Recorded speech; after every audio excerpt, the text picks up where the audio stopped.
Assalamu alaikum wa rahmatullahi wa barakatuh. Welcome to Living in the West, a series of episodes where we're looking to the lives of those Muslims, minorities living in the West.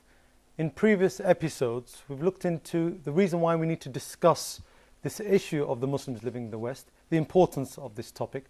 We looked at the permissibility of this band of Muslims living in the West. And then we moved on to speaking about the vision for this community of Muslims. With me, I have Sheikh Haitham Al-Haddad from the Muslim Research and Development Foundation from the United Kingdom, an organization and think tank which looks into providing solutions for the Muslims in the West. Assalamu alaikum, Sheikh. Alaikum salam wa rahmatullahi wa barakatuh. Sheikh, we spoke about the vision of the Muslims living in the West. And we broke down the vision into two levels, a personal level and a community level. We spoke about the personal level and we started speaking about the community level, especially about the topic of unity. If we can start off on the topic of unity, how important is the topic of unity for this group of Muslims living in the West? Bismillah ar-Rahman ar-Rahim. Alhamdulillahi Rabbil Alameen wa salatu wa salamu ala ashraf al-anbiya'i wal mursaleen, Nabiyyina Muhammad wa ala alihi wa sahbihi ajma'in. As you said, that we have broken down the vision of Muslims in the West into two levels, the personal level and the community level. And in order to have a vision for the Muslims, the community Muslim in any Western country, the Muslim community has to be united. What do we mean by unity for the Muslim community in any Western country? We touched upon the importance of unity as a principle, and we said that unity in its full form takes the form of the Muslims, all of them gathered together under one entity, which is the Khilafah. But of course, this is not our topic now. In the contemporary situation, because Muslims are not united in one country under one state or under one Khalifa, and we have different Muslim countries, and also the Muslims living, there are Muslims living in different Western countries, and those Muslims belong from a political point of view to different entities. Let us speak about Muslims living in any particular Western country. For example, Muslims in America, Muslims in Britain, Muslims in France. Muslims in any of those countries have to have a unified vision, at least. So in order for them to be united, they have to have a unified vision. This is one thing. It is not necessarily to be a detailed unified vision, but a broader vision. That is very important. On the other hand, the Muslim unity, the Muslim community in any of those countries, they should not fight each other. And here I would like to propose a formula for Muslims living in the West with regards to the unity of each community. We have, as Muslims, we have our differences.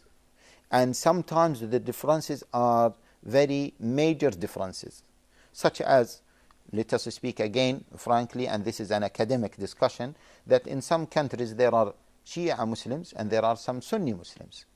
But how can they be united? Let us have this formula. The formula says that in terms of the relationship between the Muslim community and the outside community, or in particular the government, the Muslim community, they should look like as one body. This is one thing. When they talk to the government, when they talk to other agencies, they should look like as one body. In the meantime, being one body does not mean that they do not discuss their differences among themselves. But they should not spread these differences, and they should not, as they say in the street language, maybe they should not show their dirty clothes, okay? They shouldn't outside. Wash their dirty clothes in the open. In the public, yes. Yeah, okay. So, avoiding using this terminology, but these differences between the Muslims should not be discussed openly between the Muslims and the non-Muslims. This is a very important issue. And once we put that in mind, we should put the other most important principle, which is the principle of wala wa bara. Wala wa bara. I know many people would like to avoid talking about this topic, especially in this discourse. Why? Because they feel that it is a very sensitive issue, and this topic is a stigma, a stigma for certain people, and therefore we should avoid talking about it. No. This topic of unity and enmity, basically, being together on a certain point and being away on a certain point. Exactly, exactly. We cannot avoid it because it is in the Quran. And as some scholars said, if you read the Quran is focusing on Tawheed al-Rububiyyah, Tawheed al-Uluhiyyah, the oneness of God, of the Lord, the oneness of God in terms of the ibadah, to worship Allah Jalla wa Ala alone, and the Tawheed of the names and attributes of Allah Jalla wa Ala. After these three types of Tawheed, the issue of wala wa bara comes. What does wala wa bara means? Means I put my full allegiance to Islam and Muslims, and I should be careful not to work against the interest of the Muslim community. I should not be siding with non-Muslims against the Muslim community. This is bara in its very simplistic form. Again, let me repeat, because this is a very important issue. I should not side with non-Muslims against the interest of the Muslim community, against my community. And by the way, this is a very rational principle, because no one would trust anyone who sides with strangers against his own family. It's like a fifth column, basically. Yeah, okay. Because, see, if I have my own family, it is a natural thing to have allegiance, to have more allegiance to my close family. And I may have kind of allegiance to my neighbor, but my close family are more closer to me than my neighbor. And the neighbor living outside, or the neighbor living in the little bit far neighbor, is little bit far for me from my closest neighbor. Therefore, the Muslim community as a community, they should have a special allegiance among themselves, because they have so many things in common. And the most important thing in common that they have is the principle of Tawheed, the principle of monotheism and ibadah of Allah Jalla wa Ala. So the allegiance to the Muslim community does not negate the principle of citizenship. And many people think that if you are a citizen, a British citizen or an American citizen, you have to have kind of allegiance to the government, even if you have to work against the interest of your Muslim community. And this is not true, because this is haram. Why? Because you are working against the interest of the Muslim community, and the interest of the Muslim community is in line with what Allah Jalla wa Ala revealed. Okay, I mean, this is a good point to start on then, because opponent to this argument, sometimes we find in the West, would say that, Sheikh Haitham, this is all well, that we have to align with our brethren, our brothers of faith. But they say the greater principle, like you said, is the aligning of the people on Tawheed. So they say, on this principle of Tawheed, on the truth, can we not align with those who we believe are doing or being truthful?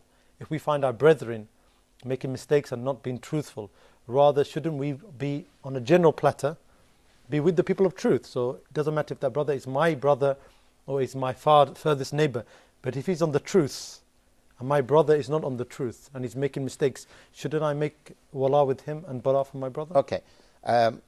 I know this is but this is the point that they will come up with. Okay, no problem. We can discuss that briefly, okay?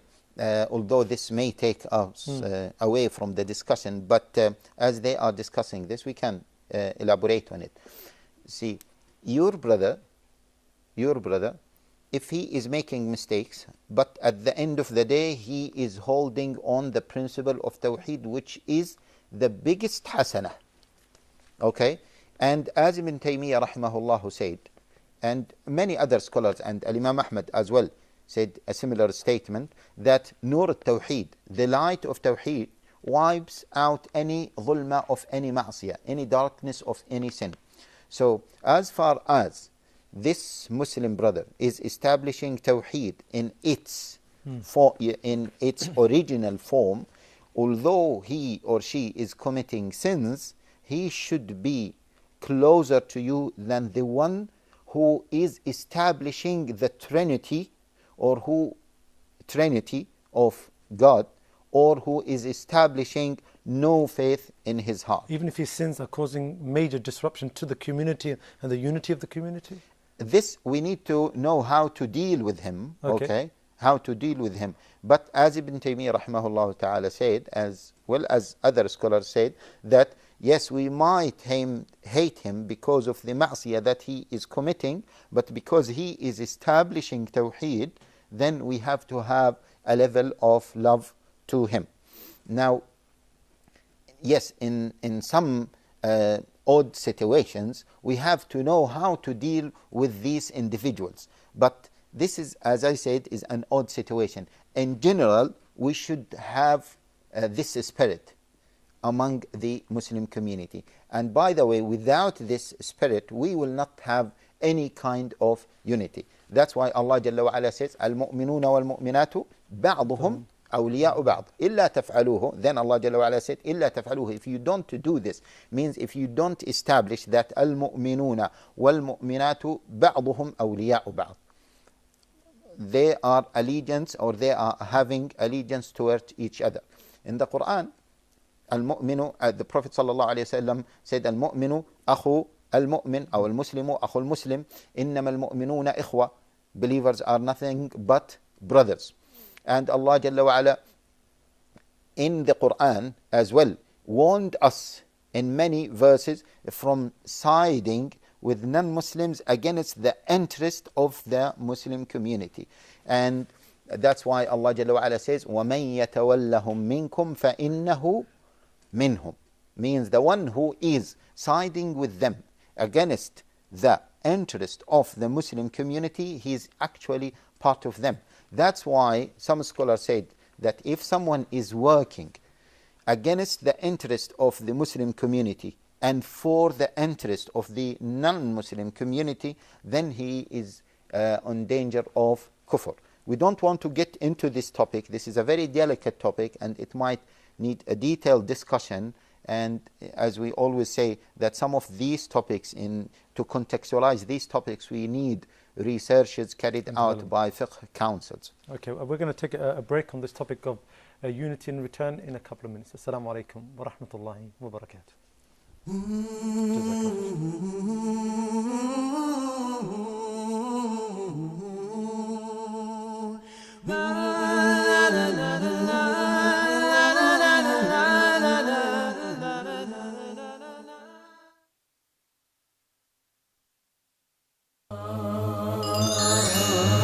Ask Haddad.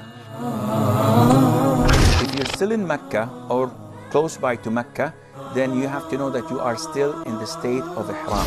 As long as it is not for sale, then he does not have to pay zakah for it. Forbade praying witr similar to Maghrib prayer. So whoever prays witr 3 rak'ahs and sitting after the second rak'ah as if he's praying Maghrib prayer, this is forbidden, this is haram. Euthanasia is permissible with animals but not with human beings. If an animal is suffering, killing an animal for a legitimate reason is permissible. Both are acceptable, but the majority say that after the ruku' is the place of qunut. But both was reported. Have a question or concern on your mind? Haddad TV decided, based on popular demand, we will be bringing you an additional episode of Ask Haddad with Sheikh Azim bin Luqman Al Hakim live from Jeddah, Kingdom of Saudi Arabia.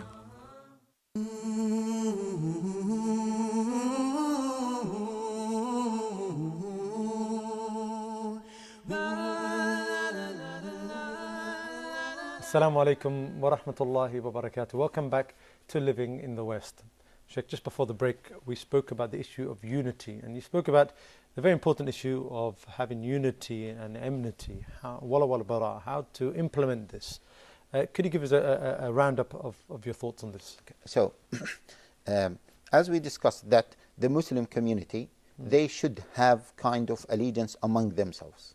Okay? This is the basic wala that they should establish among themselves. And this is the highest level? Yes. Okay. No, this is the basic.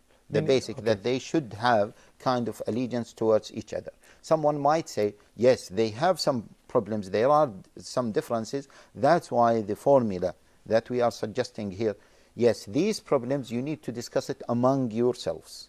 Okay? That's why in some circumstances, let me give this example. Some brothers in some universities, they have prayer halls.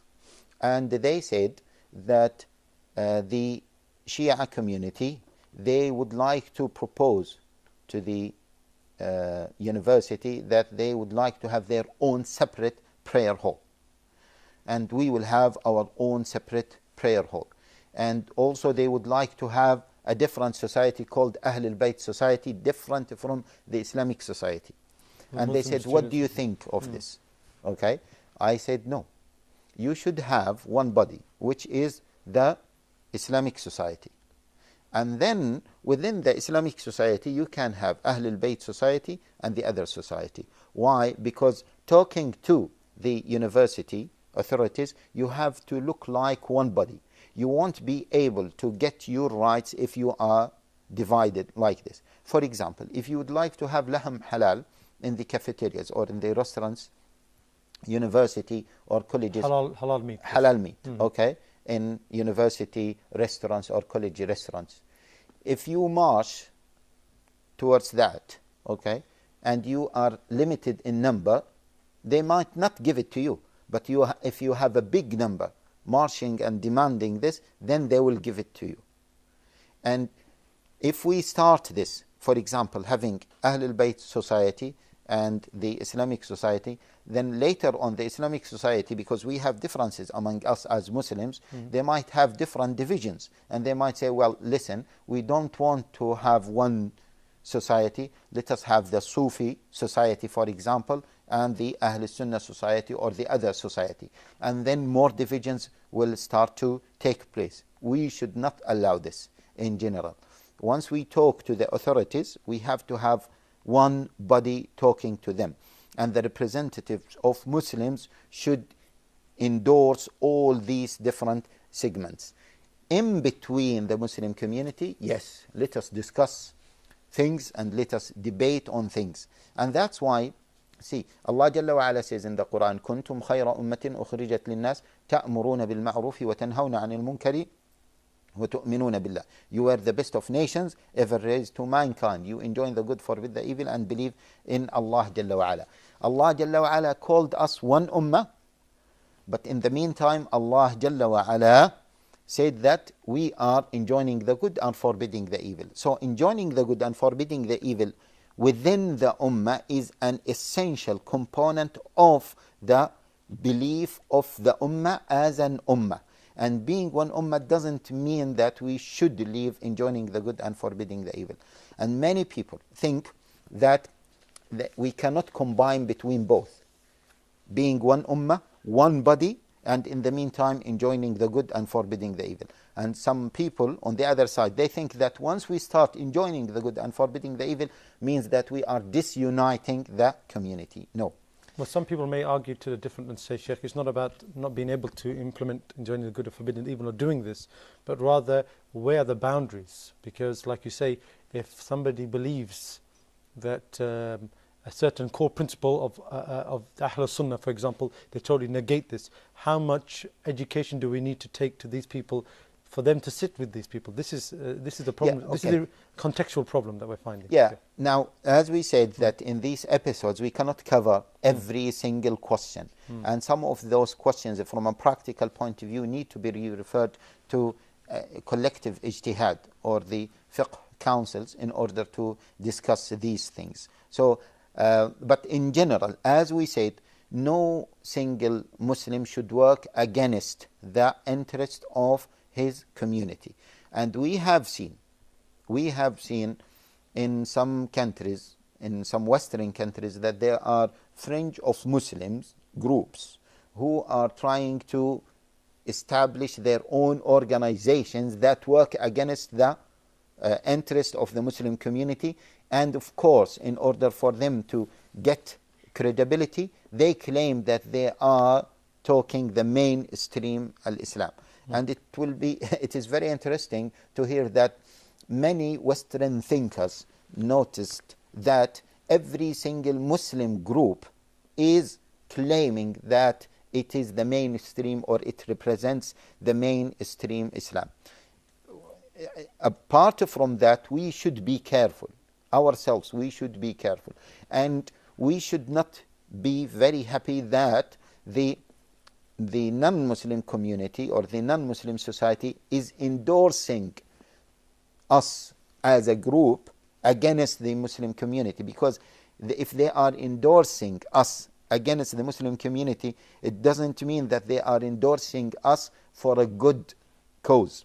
They are endorsing us not because we are Muslims and we are soft Muslims. No, they are endorsing us first of all to divide the Muslim community, because they know that once the Muslim community is coming together, the Muslim community can achieve. If the Muslim community is divided, the Muslim community won't be able to achieve. This is one thing. And the other thing, that every non-Muslim country, whether Western country or any other non-Muslim country, it has its own agenda. And generally speaking, we cannot say that any non-Muslim country loves Islam. And we have to put that in mind. They have their own agenda. They want to forward their own version of al-Islam. And the version of al-Islam that they would like to put forward is a soft Islam that does not oppose any Western idea or any non-Islamic idea, means tolerates any idea. That's why, for example, recently in Europe, in Britain in particular, the leaked report, proposed or mentioned by The Guardian, it says that the government, the British government, is trying to push for a legislation that any Muslim who believes in the supremacy of Sharia, or any Muslim believes that homosexuality is considered to be a sin, or any Muslim who believes in the principle of Khilafah, he is or he should be labeled as an extremist, and he might be breaching the law because of this belief. This is something very dangerous. And when we were discussing this, somebody told me that in Germany, in some cities in Germany, they have already established this. That's why we say Muslims in general have to remain together, and no one should work with the non-Muslim side against the Muslim side, because ultimately the non-Muslim side has his own agenda, and we know that globally the agenda now is to have a soft version of al-Islam that does not believe in these issues. Okay, so now we've come to the end of speaking about this allegiance and this enmity. How do we move from this now to going back to the community level in terms of their responsibilities towards the vision, Sheikh? Okay, so the Muslim community, as a community, now they have to have a vision. The first priority for the Muslim community is to be able to protect the interest of individuals in practicing practicing Islam on an individual, personal level. And you remember that when we were talking about the vision of individuals on a personal level, we said that the priority for each individual is to be able to practice the main pillars of al-Islam on an individual level. Now the community as a community should work towards protecting the ability of each individual to practice these pillars of al-Islam. This is the highest priority.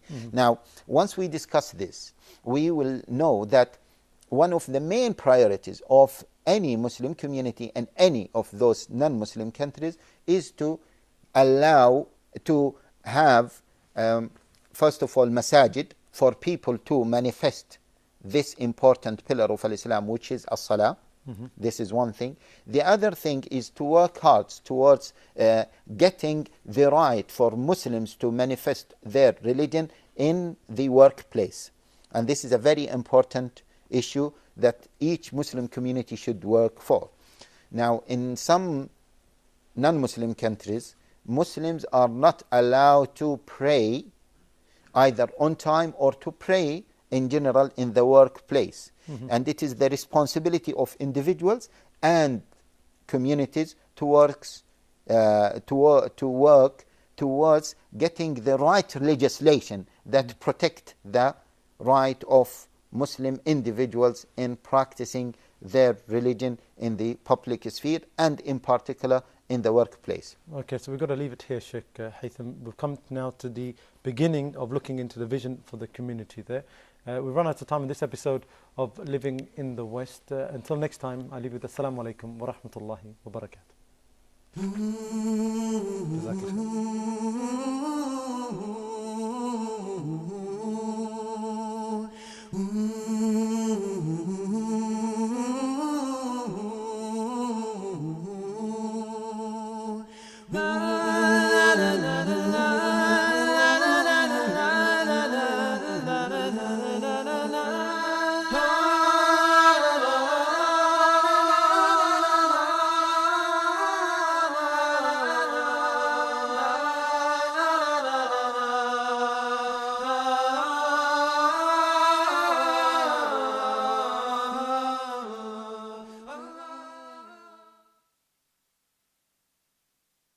And we have different Muslim countries, and also the Muslims living, there are Muslims living in different Western countries,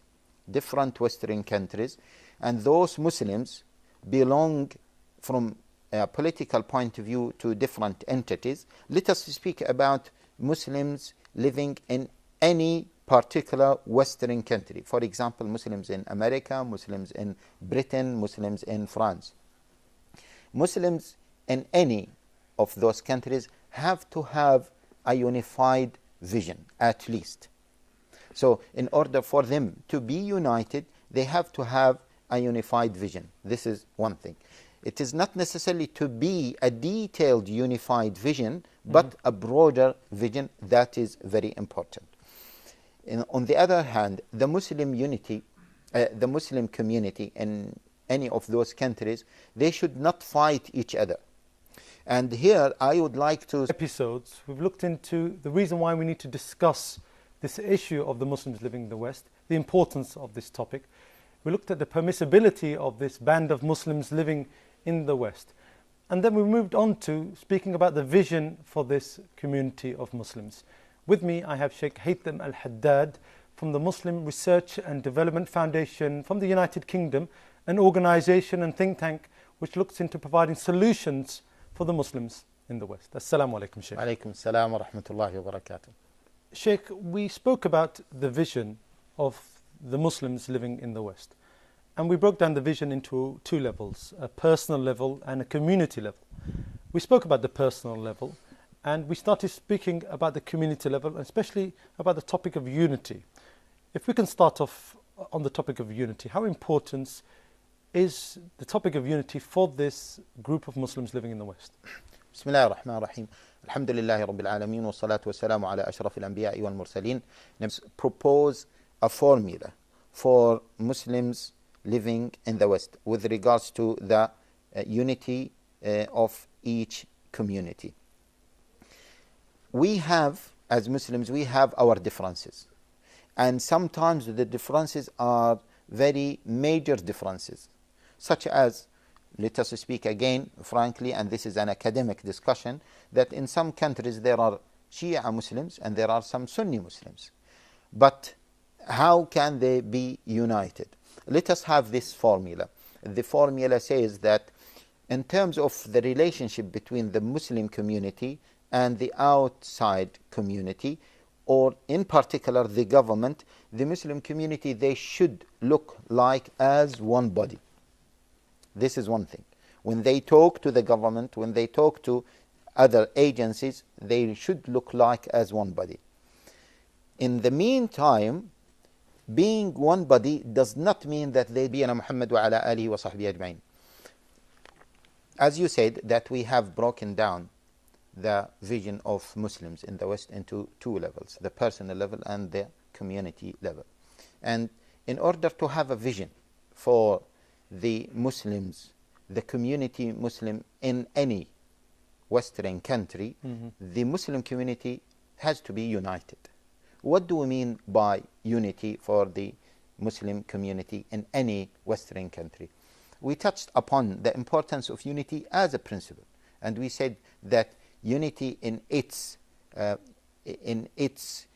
full form takes the form of the Muslims, all of them gathered together under one entity, which is the Khilafah.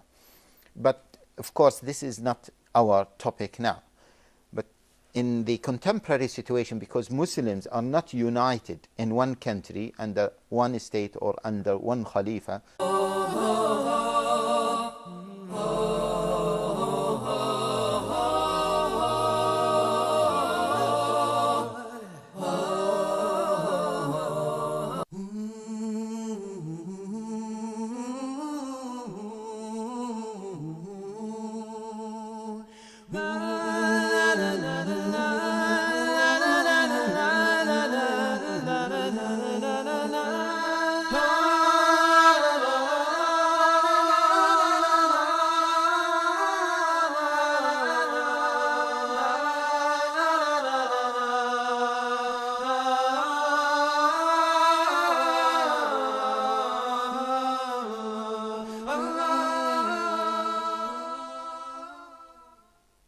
Assalamu alaikum wa rahmatullahi wa barakatuh. Welcome to Living in the West, a series of episodes where we're looking to the lives of those Muslims, minorities living in the West. In previous